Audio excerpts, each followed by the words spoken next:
Hello everyone, welcome to my YouTube channel Avnish sir. आज के इस वीडियो में हम लोग कोऑर्डिनेट ज्योमेट्री 2D में देखने वाले हैं centroid of A triangle. Centroid of A triangle यानी किसी ट्रायंगल का सेंट्रॉयड हम लोग कैसे पता करते हैं अगर ट्रायंगल का तीनों वर्टेक्स का कोऑर्डिनेट दिया गया हो तो सबसे पहले देखिए सेंट्रॉयड होता क्या है, इसके बारे में कुछ बेसिक चीज़ जान लीजिए, फिर आपको आसानी से समझ में आ जाएगा। सबसे पहले हम क्या करते हैं, एक ट्रायंगल सपोज कर लेते हैं कि ए बी सी जो है एक ट्रायंगल है। अब ट्रायंगल है तो इसमें साइड के बारे में बात करते हैं तो 3 साइड होगा, एक ए बी है, एक बी सी है और एक क्या है ए सी है।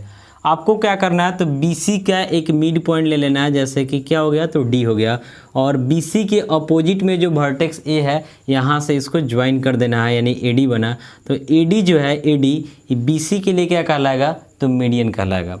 फिर इसके बाद एक साइड यहाँ पे AC दिख रहा है तो AC का भी क्या कीजिए तो एक मिड पॉइंट ले लीजिए, मान लेते हैं E है, और AC के जस्ट अपोजिट में एक वर्टेक्स क्या है B है, यहाँ से क्या करना है तो आपको इसको ज्वाइन कर देना है, यानी AC के लिए मीडियन का काम कौन करेगा तो B ही करेगा। फिर एक साइड अभी बचा हुआ है कौन सा तो AB, तो AB का मिड पॉइंट यहाँ पर हम ले लेते हैं F, और AB के अपोजिट में एक वर्टेक्स C है, यहाँ से इसको हम लोग क्या करते हैं तो ज्वाइन कर देते हैं, यहाँ से इसको हम लोग ज्वाइन कर देते हैं तो CF बना। तो CF जो है CF AB के लिए क्या होगा तो मीडियन होगा। अब देखिए BC के लिए मीडियन AD है, AC के लिए मीडियन BE है, AB के लिए मीडियन CF है। तीनों मीडियन जहाँ पे एक दूसरे को इंटरसेक्ट करता है उसी पॉइंट को हम लोग क्या बोलते हैं तो उसी पॉइंट को इस ट्रायंगल का सेंट्रॉयड बोला जाता है। क्या बोला जाता है तो सेंट्रॉयड बोला जाता है, और सेंट्रॉयड को डिनोट किससे किया जाता है तो कैपिटल G से डिनोट किया जाता है। आपको एक चीज़ ये भी पता होना चाहिए कि जैसे यहाँ पे वर्टेक्स है ना A, यहाँ पे वर्टेक्स B और यहाँ पे वर्टेक्स क्या है C है, और ये तो आपका साइड पे आ रहा है, तो यहाँ से जो बटता है यानी जैसे यहाँ पे पॉइंट G है तो AG और GD का जो रेशियो होता है ये आपका 2:1 होता है। या फिर आप वर्टेक्स B से भी देखना चाहते हैं तो BG और GE का भी रेशियो क्या होता है तो 2:1 होता है। C से भी देखना चाहते हैं तो CG और GF का रेशियो क्या होता है तो 2:1 होता है। ये बात आपको पता होना चाहिए, अगर पता है तो ठीक है, नहीं पता है तो इस बात को जान लीजिए कि ABC एक ट्रायंगल है, इसमें 3 मीडियन है, तीनों मीडियन जहाँ पे इंटरसेक्ट करता है उसी पॉइंट को सेंट्रॉयड बोला जाता है, उसको कैपिटल G से डिनोट किया जाता है। और सेंट्रॉयड किस रेशियो में बढ़ता है वर्टेक्स से देखें तो 2:1 वर्टेक्स से देखना है, ठीक है। अब यहाँ पे हमको क्या करना है तो पॉइंट G का कोऑर्डिनेट बताना है, कब जब हमको A का कोऑर्डिनेट पता हो। जैसे मान लेते हैं कि A का कोऑर्डिनेट दिया गया है x1 y1, B का कोऑर्डिनेट दिया गया है x2 y2 और C का कोऑर्डिनेट दिया गया है x3 y3, और तब हमको निकालना है किसका कोऑर्डिनेट तो G का कोऑर्डिनेट। तो सबसे पहले आप ध्यान दीजिएगा D जो है BC के लिए क्या है तो मिड पॉइंट है। तो अगर हम D का कोऑर्डिनेट लिखना चाहते हैं तो D का कोऑर्डिनेट लिखने के लिए मिड पॉइंट का फॉर्मूला आपका क्या हो जाएगा x2 + x3 दोनों का सम कर लेंगे /2 कोमा y2 + y3/2 हो जाएगा। यानी समझिए कि AD हमको एक लाइन सेगमेंट मिला, इसमें A का कोऑर्डिनेट है x1 y1, D का कोऑर्डिनेट है x2 + x3/2 coma y2 + y3/2। किस रेशियो में बट रहा है तो 2:1 के रेशियो में बट रहा, हमको G का कोऑर्डिनेट बताना है। यहाँ से एक बार हम इसको फ्रेश बनाते हैं। यहाँ पे आपका समझिए A है, यहाँ पे आपका क्या है G है, और यहाँ पे क्या है तो D है। किस रेशियो में बट रहा है तो 2:1 के रेशियो में बट रहा है। A का कोऑर्डिनेट क्या है तो x1, y1 है, D का कोऑर्डिनेट क्या है तो x2 + x3/2 है कोमा y2 + y3/2 है। हमको क्या करना है तो G का कोऑर्डिनेट बताना है। तो अभी जस्ट G के कोऑर्डिनेट को हम मान लेते हैं क्या है तो x, y है।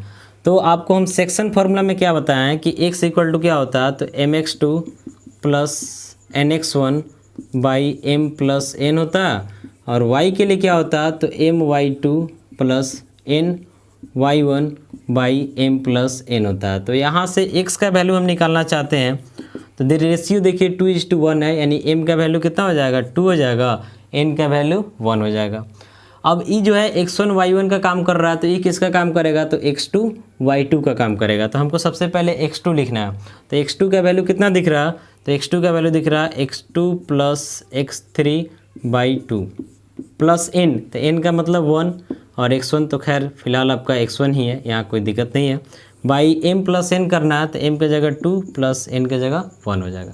ऐसे ही जब हम y लिखेंगे तो my2 तो m का वैल्यू 2 हो जाएगा, y2, तो यही आपका y2 है, क्या है, तो y2 प्लस y3/2 है, प्लस ny1, तो n के जगह पे 1 है और y1 फिलहाल आपका y1 ही है, बाई m प्लस n यानी कि 2 + 1 हो जाएगा। 2 से 2 कटेगा, यहाँ भी 2 से 2 कटेगा, यानी x का वैल्यू हमको क्या मिलेगा, तो न्यूमरेटर देखिए x2 + x3 और यहाँ से x1, यानी इसको लिख सकते हैं सजा करके x1 + x2 + x3 बाई कितना हो जाएगा 3, और y का वैल्यू क्या मिलेगा, तो y1 + y2 + y3/3, यानी x का वैल्यू मिल गया x1 + x2 + x3/3, y का वैल्यू क्या मिला, तो y1 + y2 + y3/3।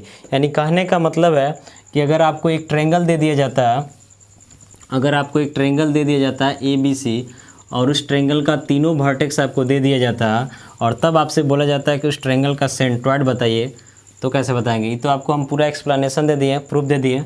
अब शॉर्ट में आप कैसे याद रखेंगे, तो आपको एक ट्रायंगल दे दिया गया, ठीक है, इसमें पॉइंट A है जिसका कोऑर्डिनेट क्या है x1 y1 है, पॉइंट B है जिसका कोऑर्डिनेट क्या है x2 y2 है, पॉइंट C है जिसका कोऑर्डिनेट क्या है, तो x3 y3 है। आपको बताया है कि मीडियन क्या होता है, फिर मीडियन जहाँ पे इंटरसेक्ट करता है उसी को हम लोग क्या बोलते हैं, तो सेंट्रॉइड बोलते हैं। तो ये आपका G हो गया, ठीक है। यहाँ पे मान लेते हैं D है, E है, F है। अब हमको G का कोऑर्डिनेट बताना, तो G का कोऑर्डिनेट बताने के लिए क्या फॉर्मूला बता अभी कि x1 + x2 + x3 बाई क्या कर देना 3, y1 + y2 + y3/3। तो आपको यहाँ से x1 y1 फिर x2 y2 x3 y3 मिल जाएगा।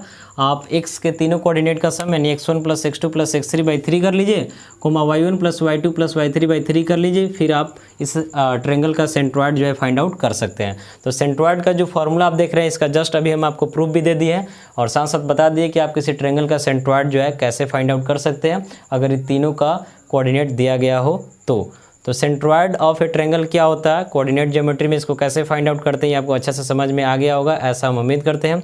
यदि आपको मेरा वीडियो अच्छा लगा तो लाइक और कमेंट जरूर कीजिएगा, पॉसिबल हो तो शेयर भी, और मिलते हैं अगले वीडियो में। Thank you.